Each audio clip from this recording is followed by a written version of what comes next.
Cordiales saludos, señores oficiales. Entramos en la jornada número 13, si la memoria no me es infiel.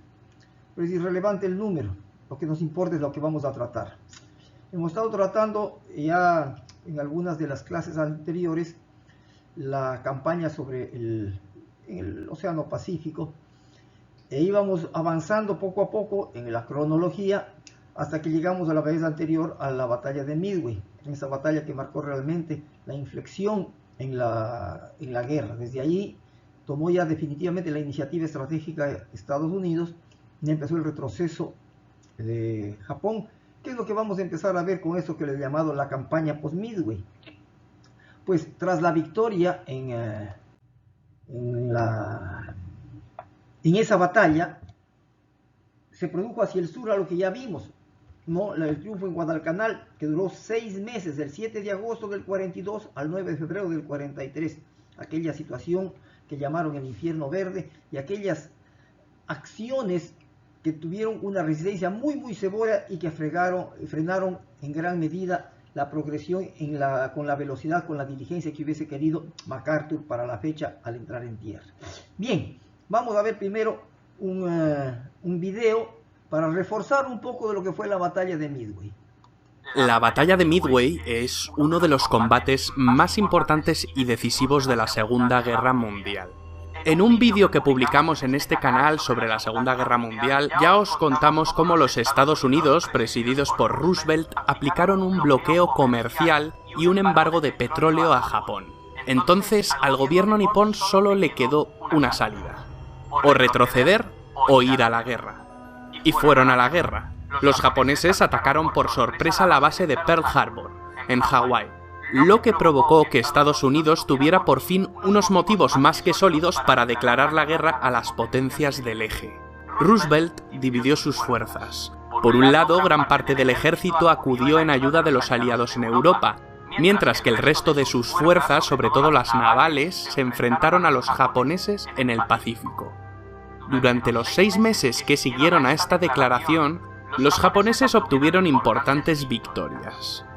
Invadieron Tailandia, Filipinas, la Malasia británica, Birmania, las Indias orientales holandesas y ocuparon multitud de islas en el Pacífico, además de la importante base naval de Singapur.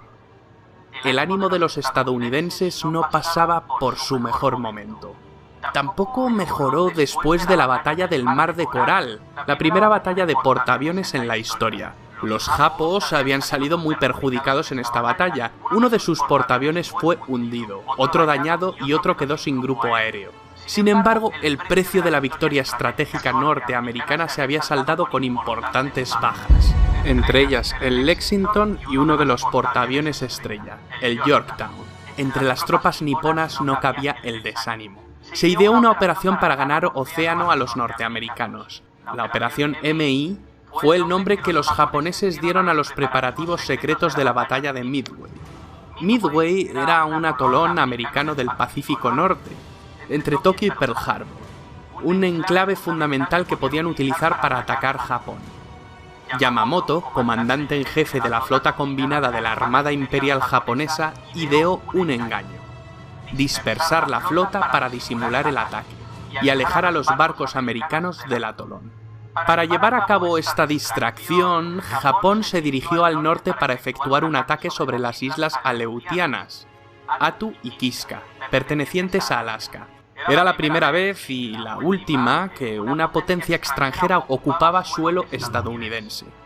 Lo que el almirante japonés desconocía era que los yanquis habían descifrado parcialmente uno de los principales códigos navales japoneses, el apodado JN-25 por los aliados, y el que permitió que se conocieran muchos detalles de la operación.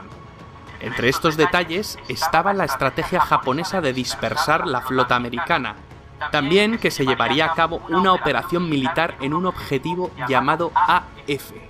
Los americanos sospechaban que AF podía ser Midway, entonces se les ocurrió enviar un falso mensaje de Midway a Pearl Harbor, diciendo que debido a una avería en sus depuradoras solo les quedaba agua para unos cuantos días.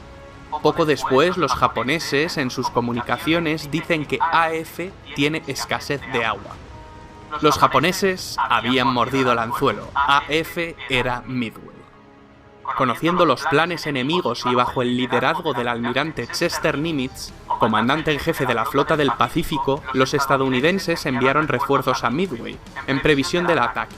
Además, el portaaviones Yorktown, gravemente dañado durante la batalla del Mar de Coral, fue reparado en tiempo récord y estuvo preparado para el combate, lo que sorprendería a los japoneses durante la batalla.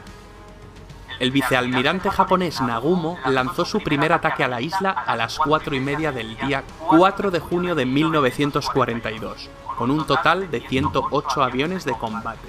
A las 6:20 los aviones de Nagumo comenzaron a bombardear Midway, causando grandes daños a las instalaciones militares de la isla. Sin embargo, algo no iba según lo previsto. La resistencia antiaérea de la isla era inusual. Los japoneses informaron de la presencia de una considerable flota norteamericana, de una manera un tanto torpe, pues tardaron 40 minutos en destacar la presencia de portaaviones enemigos cerca de la zona. El almirante Nagumo se encontró ante un dilema: ¿escuchar a sus subordinados o seguir el manual de guerra japonés? Sus oficiales le insistieron en que lanzara un segundo ataque sobre la flota norteamericana, con los efectivos de reserva, y que no esperase a que regresara la primera oleada para hacer el relevo. De esta manera ganaría tiempo y se adelantaría a un posible ataque enemigo. Sin la confirmación de la composición de la flota estadounidense que se había avistado, Nagumo fue cauteloso y prefirió seguir el manual de forma tranquila. Resolvió aguardar a que los efectivos del primer asalto regresaran a los portaaviones, para luego lanzar con el armamento apropiado el segundo ataque, decisión que supondría más adelante la derrota. Al mismo tiempo, mientras la indecisión se apoderaba del mando japonés, el almirante Fletcher ya había puesto en marcha los aviones del Yorktown para que atacaran a los portaaviones japoneses. Además, al contrario que Nagumo, el almirante Spruance, desde el Hornet y el Enterprise, dio la orden de que sus aeronaves atacasen con todo lo que poseían, sin esperar a que toda la flota aérea estuviese en el aire para hacer un ataque conjunto y coordinado. Esta táctica, a pesar de disminuir el volumen del impacto de los ataques hacia los japoneses y acarrear grandes pérdidas para los estadounidenses, consiguió desorganizar la capacidad de contraataque nipona, que se encontró totalmente vulnerable ante el arrojo americano. Oleadas de lentos aviones torpederos Douglas TBD Devastator que se lanzaron en fila contra los portaaviones casi a la altura del mar fueron destruidos sin causar graves daños a los japoneses. Sin embargo, estos obligaron a los barcos nipones a navegar en círculos y a hacer maniobras para evitar los torpedos, lo que les impidió tomar buenas posiciones para el despegue de sus aviones. Por otro lado, obligaron a los Zero, los cazas japoneses, a gastar casi toda su munición y combustible mientras intentaban derribarlos, y provocó que la escolta aérea de los portaaviones nipones se colocara fuera de posición para defenderlos. Los estadounidenses, además, enviaron bombarderos que atacaron en picado desde el nordeste y el suroeste.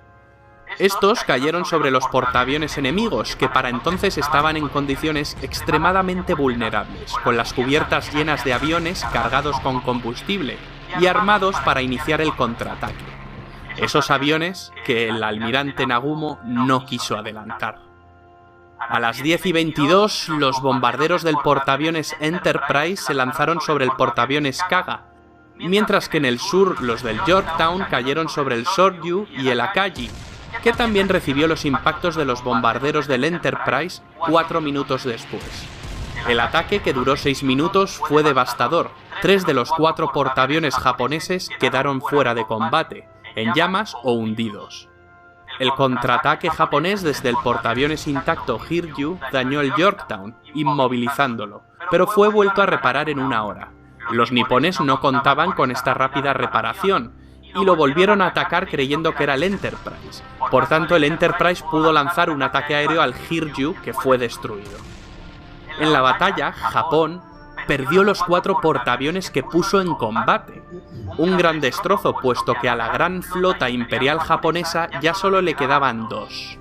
Además, perdió 248 aviones y más de 3.000 hombres, entre los que se encontraban experimentados pilotos navales. Los norteamericanos, sin embargo, solo perdieron uno de sus 3 portaaviones, el Yorktown. También perdieron un destructor, 150 aviones y 300 hombres.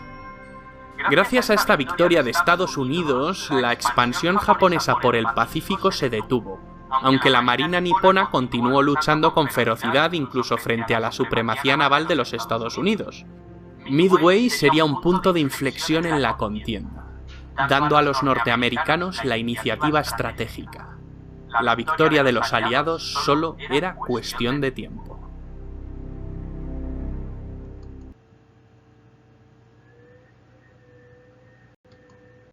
Bien, señores oficiales, hay que cosa de ahí en este video que nos dan muchas enseñanzas del orden estratégico, del táctico, del logístico, de la toma de decisiones, del liderazgo.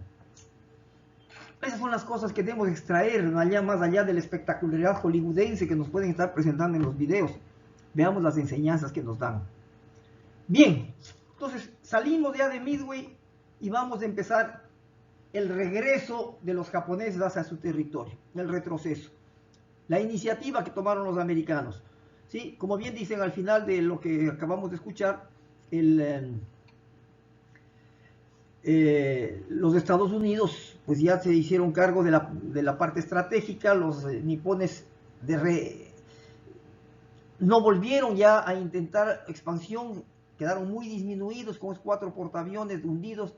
Y una de las lecciones que no aprendió realmente el almirante Yamamoto después de la batalla del Coral: los buques capitales ya eran los portaaviones. Miren ustedes, en esta batalla no estuvo nunca ningún otro buque que no haya sido portaaviones de parte de los americanos. Bien, señores oficiales, entonces vamos a ver, ¿no es cierto? Después de esto vino la victoria de Guadalcanal, que les había dicho, ¿no? Vino la victoria de Guadalcanal, los 6 meses esos que duraron, y se tomaron ya las líneas de comunicaciones para dejar expedita la circulación entre Australia y Estados Unidos, lo que decía, ¿no? Entonces en esta lámina vemos, por ejemplo, aquí donde aparece este punto rojo, tendamos el puntero, ahí sí, este es el punto rojo que aparece, ese es Rabaul, el punto al que habían extendido como su máxima ampliación los japoneses y que pretendían no tomar Port Moresby, que está aquí en el sur, para desde allí proyectar su poder hacia Australia. Al no haberlo conseguido y con la batalla de Guadalcanal y toda la toma de islas que iban haciendo poquito a poco los americanos, que terminó esa en febrero del 43, fueron más bien los norteamericanos los que desde Australia y desde Port Moresby proyectaron el atacar a Rabaul para empezar a sacarles a los japoneses de todo el sector este de las Islas Salomón. Y eso fueron consiguiendo poco a poco. Finalmente, después de haber desalojado la isla Salomón, fueron a otras campañas que vamos a continuar observando, ¿sí? De aquí viene, por ejemplo, las campañas sobre las islas Hilbert y Marshall. Si ustedes ya hicieron la tarea que les encomendé de los mapas, saben perfectamente dónde quedan ubicados. Es muy poco probable que en esta lámina que estoy presentando aquí vengan ustedes la visión de dónde están geográficamente estos archipiélagos, ¿no?, de las islas Hilbert y Marshall. Y aquí se produjo una cosa interesante. Tras la batalla de Tarawa y Lae, que ya les había hablado, que es en la parte norte de Nueva Guinea, que se habían finalmente alcanzado las victorias de parte de los americanos, tuvieron que ir hacia estas islas, a estos archipiélagos, y se produjo la batalla de Tarawa. La batalla de Tarawa es en un atolón que algo se puede ver en la fotografía que está en la parte inferior. Es un atolón casi insignificante, pero defendían con tanta bravura los japoneses, y los americanos necesitaban no dejar en sus espaldas actores de guerra que les puedan caer por la retaguardia. Tenían que hacer el esfuerzo por destruirles en pequeños puntos geográficos como este atolón de Tarawa. Y aquí las bajas fueron extraordinariamente grandes.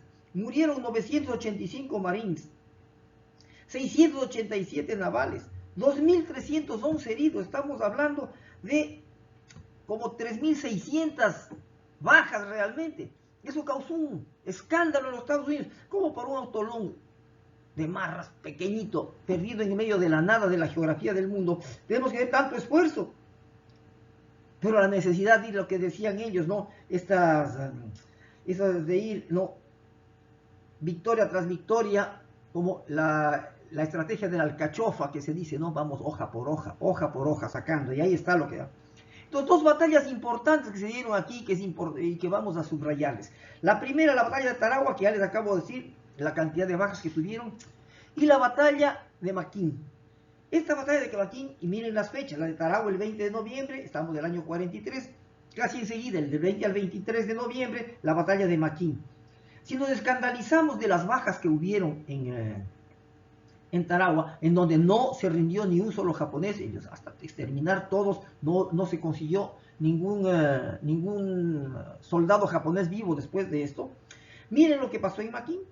En Maquín combatieron 6.470 soldados, 3 portaaviones, 4 acorazados, 16 destructores. Y el resultado para los americanos fue de 763 navales de la Armada, 763 muertos, 66 fallecidos del ejército y 185 heridos. Estamos hablando alrededor de 1.000 hombres más o menos de bajas.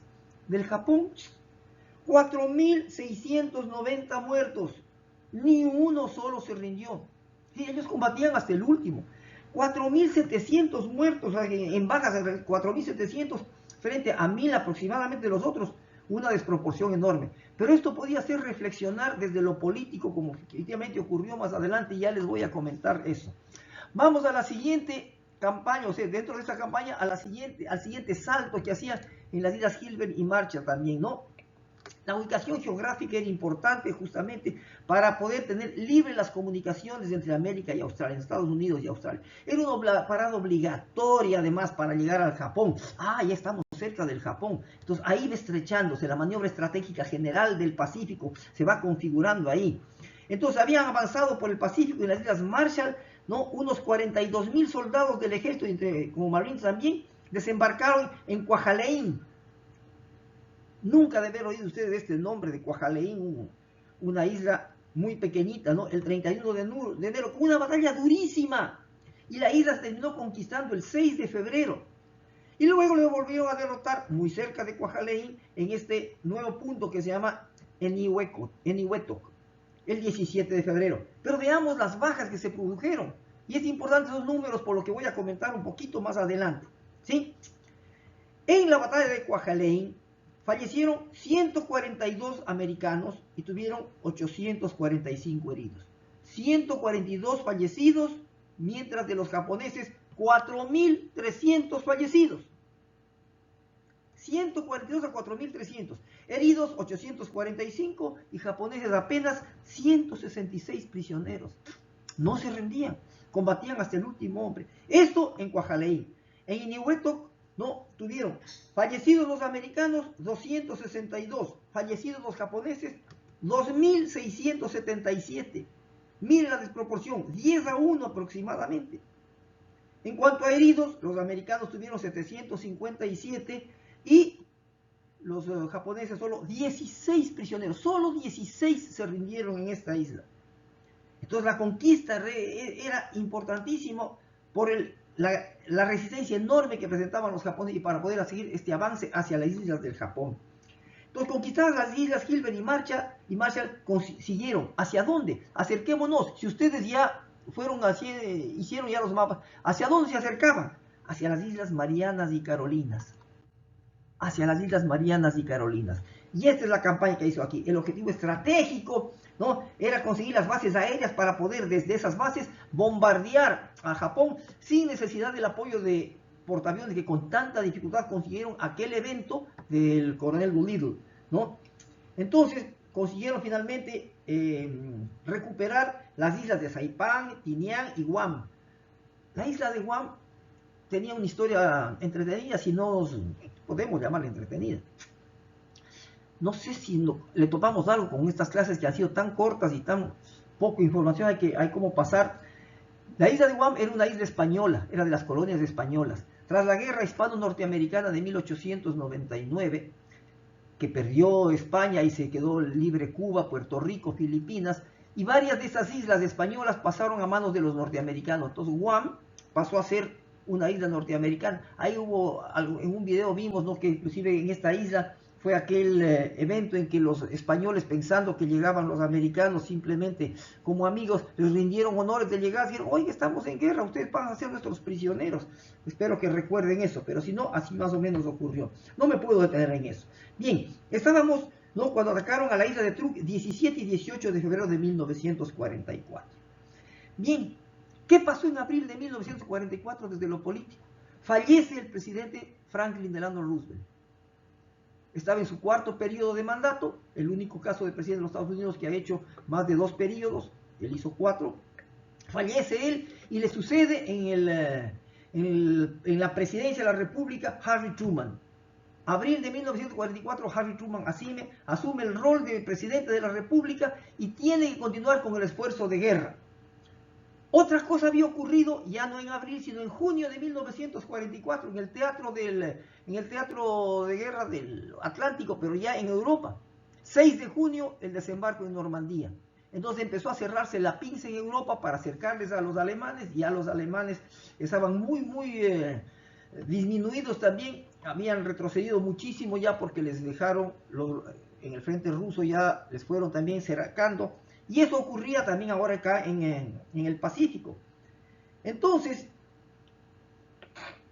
con todos esos eventos que iban ocurriendo, el 11 de junio, la fuerza de los Estados Unidos bombardeó Saipán, esa isla que les decía, ¿no?, que era parte de las conquistas que iban haciendo los estadounidenses. Y desembarcaron ahí, el 15 de junio, 77,000 marines. 77,000, oiga, a veces uno no sabe ni escribir esas cifras. 77,000 hombres desembarcaron el 6 y 9 de julio en esa isla. Luego vino la campaña sobre las Islas Marianas y Palaos. La ofensiva estaba lista para noviembre del 44, irse contra el mar de Filipinas, que es lo que finalmente ocurrió casi enseguida. En el mar de Filipinas terminó prácticamente de destruirse la fuerza de portaaviones de los japoneses. Fue el retroceso más triste que tuvieron. Estábamos en las puertas de la batalla del Golfo de Leyte, que será comentario de las siguientes 2 jornadas que tendremos después de esta. Pero con la captura de Saipán, esa donde desembarcaron 77,000 marines, era el punto clave para poder desde allí despegar los bombarderos B-29 que podían estar alcanzando las islas del Japón con boleto de ida y vuelta, no solamente con boleto de ida. Otras que hay que señalar, ¿no?, batallas que se dieron: la campaña sobre las Islas Marianas y Carolinas que estamos viendo, el ataque a Truk el 17 y 18 de febrero de 1944. Y vayan viendo la cronología. Febrero ocurre en Truk.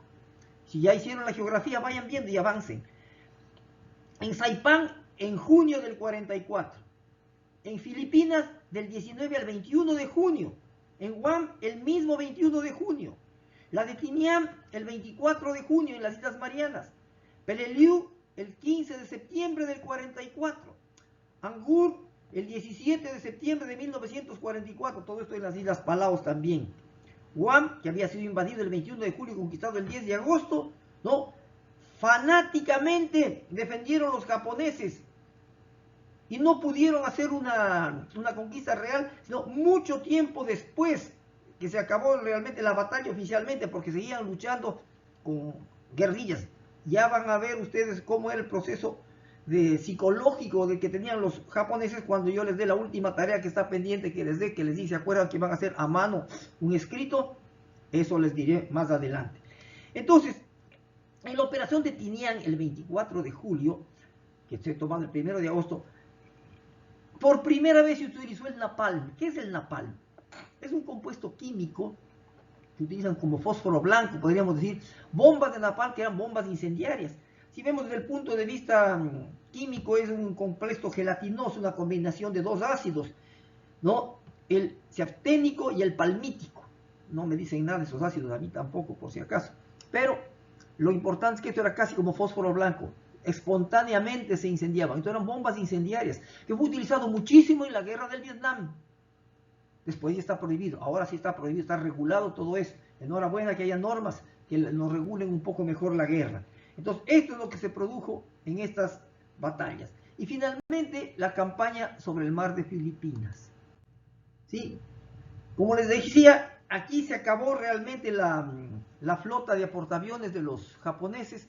Nunca más volvieron a recuperarse, y a la industria no les daba tampoco. Habían perdido cientos, no solamente de pilotos y aviones, sino cientos de mecánicos que ya no tenían la capacidad de recuperar a las unidades que iban quedando. Entonces MacArthur, porque eran casi como decir dos ejes que venían paralelamente entrando hacia el occidente, los Estados Unidos, ¿no? El uno, un componente del ejército liderado por MacArthur, y el componente naval liderado por el almirante Nimitz.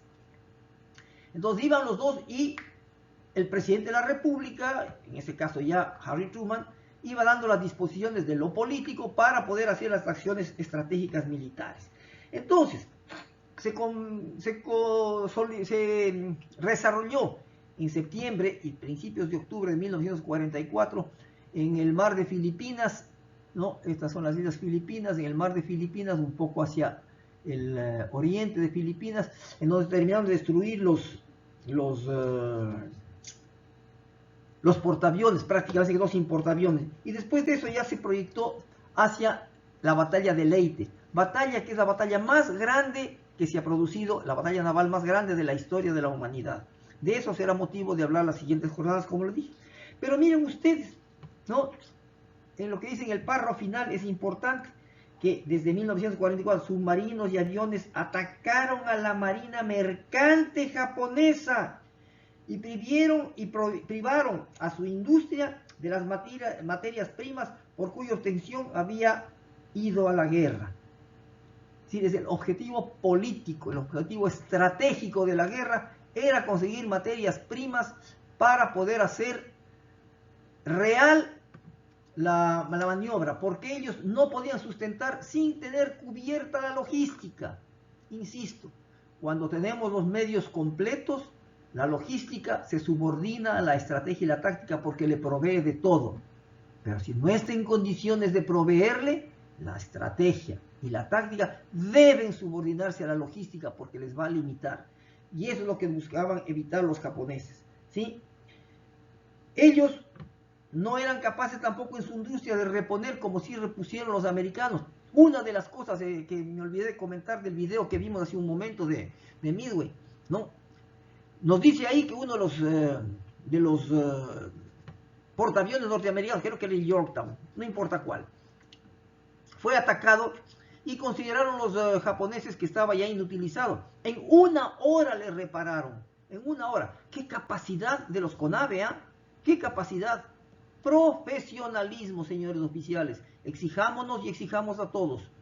Pero tenemos que dar de nosotros mismos para poder tener ese nivel de profesionalismo, de conseguir en medio de la guerra, en el océano, recuperar el portaaviones de tal manera que ese portaaviones consiguió destruir al portaaviones que quedaba en pie de parte de los japoneses. Pero volvamos acá, miren ustedes lo que nos dice al final, ¿no es cierto? ¿No? Los submarinos habían hundido unos 2 millones de toneladas de carga, 2 millones de toneladas de carga de los japoneses, y ellos solo podían reemplazar 1 millón aproximadamente. Entonces ya 50% eran irrecuperables, y esto fue lo principal que se produjo realmente para cercarles a los americanos, hasta que se produjo el desembarco de Luzón, que es parte de la batalla del Golfo de Leyte que veremos en la siguiente jornada. Muy bien, señores oficiales, hasta aquí llegamos con esto, ¿no? Esperemos que ahora que estamos llegando a la última parte de las jornadas de historia, ustedes estén un poco más embebidos en esto. Reconozco como el que más, y esto conversamos entre los asesores de la Academia de Guerra, que la situación de ustedes es muy, muy complicada. Realmente, si ustedes están cumpliendo esto, estarían demostrando el nivel profesional que esperamos que ustedes tengan. Solamente con las dificultades nos fraguamos realmente los soldados. Esperemos que seguir así. Nos vemos en otra jornada. Hasta pronto, señores oficiales.